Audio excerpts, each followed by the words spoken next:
right, beautiful people, you have asked, Emma, what is your planning process for a new year? Great question. I don't think you'd like my answer though, but I'm going to share it with you anyway. I find planning boring. Do you? Anyone? Hands up? A little bit boring. It's like, oh, do I have to plan again? Yes, you do. Without a plan, it's just a hope and a dream. You've got to have a plan, but you've also got to keep it flexible. Now, how I start my planning, well, the month I start my planning is in July. I know, you're like, Emma, that's so early. I know, it kind of sucks for us. Basically, we run a program, you've heard me talk about it before. It's called Thriving Women. When we go to sell that program, we start selling that program, we launch that program in September. And we have to have all the bits figured out in the calendar because people want details, don't they?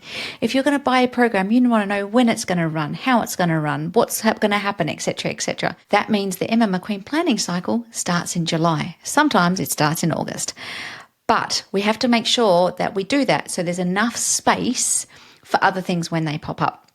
So the first thing I do is I dive into the data. I take a look at the services that we have offered across the course of the year, and I list all of those. I probably take a couple of days to do this, by the way.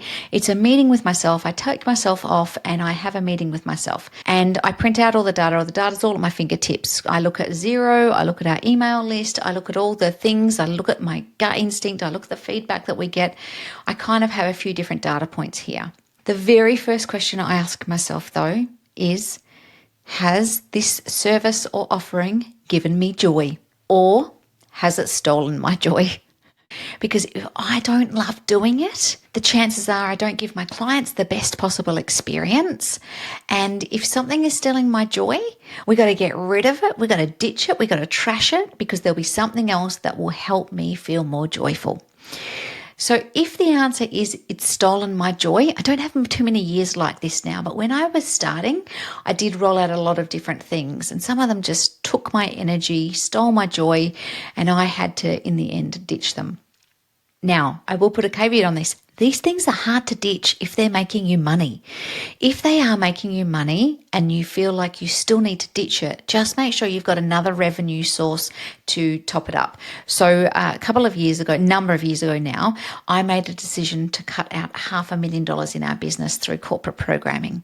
It didn't give me joy. I didn't love it anymore. I loved the people and I wanted to work with the people, just the organizations I didn't want to work with. Now, before I did that though, I went, okay, that's going to be $500,000 worth of a revenue stream that I need to replace.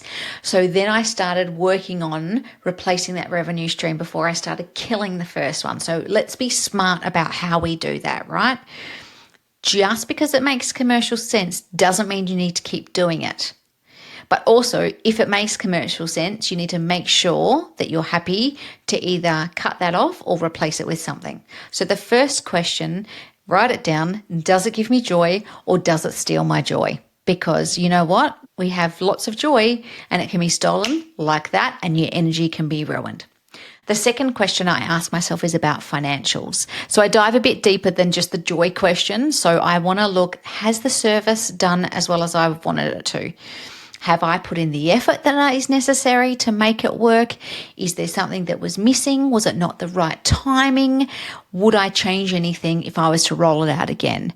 And if the commercials are there, and you got to work out what your commercials are, but if the commercials are there and you think, yes, I just need to dial up some marketing, or I need to let more people know about it, or maybe I need to utilize my list a bit more, awesome. Make sure you're making those decisions. The other thing about starting this in July, ladies, the other thing about it is that you're not too tired yet.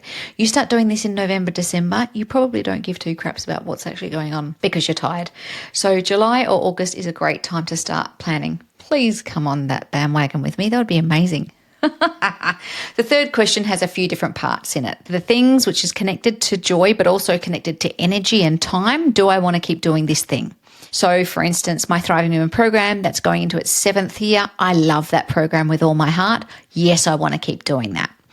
What do I want to trash? Now, this might be about service offerings. It might be about ads. It could be about marketing. It could be about all the things that make up your business sphere. Yeah. And then what do I want to start? Now, this point is a particularly tough one for me because sometimes inspiration comes and it's not on the plan.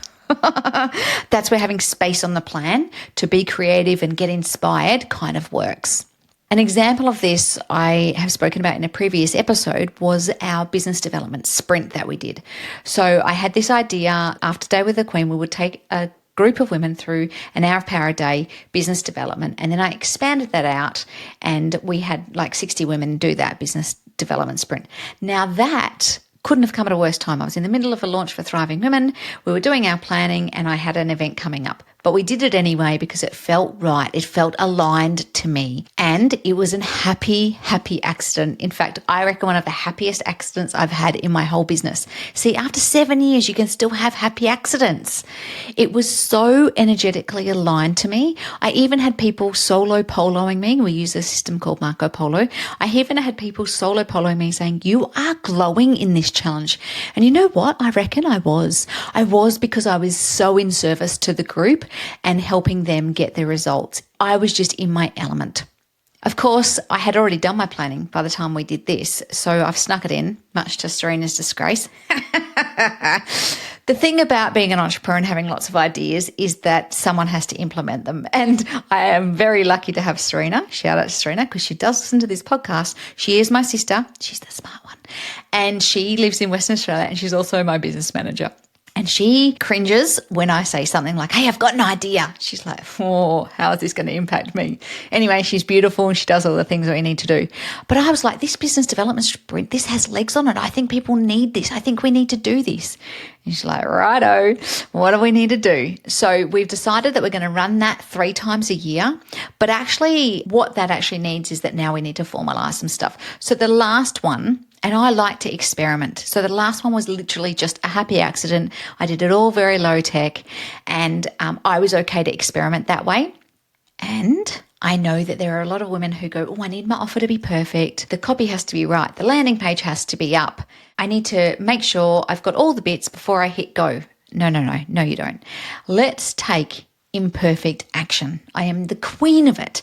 So this challenge, I decided that I would talk about it on the Tuesday. We rolled it out on the Friday. We started the following Monday for 2 weeks. Yeah, we just moved really quickly and I can do that. I can do that in my business. My business is built to allow me to do that.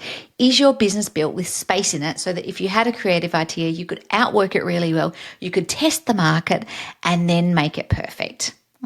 I never make things perfect. Perfect to me is like 50%. Anyway, that's another story for another day. I went ahead and rolled this thing out. I just kept the tech super low. And once I tried it, I was like, oh, okay, now we can make it a little bit more slick. And so that's what we've done for next year. So we've incorporated it in next year's calendar already. We've talked about it. It's going to be up on the website, etc., etc. But in the first instance, I just went low tech on it. And everyone gets that. And it was fine because you know what? I see women time and again create an offer, create the perfect landing page, create the perfect copywriting, then they try and sell it and no one wants it. Don't do that. Go and talk about something, see if you can get some groundswell and then do something else. It's just experimenting. That's not how my whole business works, right? The whole year is planned. And this year I wanted to achieve some pretty big things for us. For us, it was a focus on systems and making sure that we had the right systems in the right place with the right people. And that's taken a good year to get that sorted. I was very focused on registering thriving women in Australia and globally. And so we have been able to do that. And I was also very focused on creating an awesome experience for our current cohort of thriving women. Now, I've managed to achieve those things and some are easy to be ticked off. So do we have the systems in place? Tick. Do we have the people in place? Tick. Do we have this in place? Tick, tick, tick. Is the registration sorted? Yes. The experience for our clients, well, only time will tell, right? Proof is always in the pudding. But one thing I know, and it's a data point that I pulled, was we have an 85% retention rate from this year's Thriving Women to next year. 85 is pretty good. And 85 doesn't count the people that are in Thriving Women who are moving to one-on-one coaching, right? I've just done it from Thriving Women to Thriving Women. But from the 15%, there's been a couple who have moved to one-on-one coaching. So the retention is probably 95%. It's awesome, but you've got to know your data to do that. So you've got to pull your financial data. You've got to pull your email data. For me, I pull my podcast data. I pull all the data that I can find. I talk to people. I ask them what they want. Even my Thriving Women this year, I said to them, what do you want next year? What would you like to see? And if I can make that work, then I will. Next year's Thriving Women, we have some amazing masterclasses coming up with special guests. We have an AI expert coming in. We've got a lawyer coming in. We've got a content creator coming in. There is so much cool stuff, which I haven't even advertised, but there's so much cool stuff based on what we need for next year. Amazing. I wanted this episode to be a reflection episode for you. I want you to think about what's giving you joy, what is not giving you joy. What do you need to ditch? What do you need to keep? What do you need to start doing? And also, what are the financials attached to that? You have to have a plan, but make sure you create space in the plan. So I would love you to look back over the last year and look at how far you've come. When we look back, we realize how much progress we've actually made. When I think about the things that we bit off this year, Serena was right. She probably gave me a hint that I may have bitten off more than I could chew, and I just had to chew real quick because I made that mistake, so we have to just get on with it. Next year has a little bit more space in it because I've said no to some other work, which has been amazing, and also we're creating space to have conversations with people to do some collaborations. Collaboration is my next big word. You heard it here first. Serena, collaborations.